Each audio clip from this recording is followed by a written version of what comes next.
এতদিন ধরে এত চেষ্টা করলাম নিজেরে লুকিয়ে রাখার জন্য, পারলাম না। আপনাদের জন্য বের হয়ে আসতেই হইল। হতাশ, খুবই হতাশ। মেয়েগুলো কি বলে? চা খাবেন? ঠেলেতেই। আমার সাথে একটু কথা বলি। আমার ছেলে কিন্তু লাখে একটা। So beautiful, so elegant, just looking like আ ওয়াও। তুমি কি এর আগে কখনো প্রেম করেছো? কয়েকটা করেছি। কাজটাকে তুমি ঠিক করেছো না? না, আমি নিজেকে নির্দোষ প্রমাণ করতে চাচ্ছি না। আমি যখন জানি আমি দোষ করেছি, তখন আমি কেন নিজেকে নির্দোষ দাবি করব? আমি কি আপনাদেরকে একবারও বলেছি আমি নির্দোষ?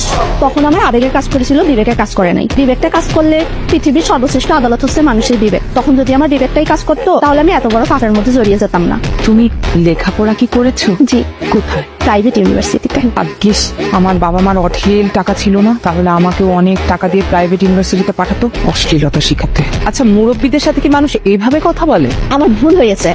হ্যাঁ, আমরা ক্ষমা করে দেন। কি মেরে বাবা, তুমি এখান থেকে যাও তো, আমি তোমার মুখও দেখতে চাই না। তাহলে কি অন্য কিছু দেখাবো? Women.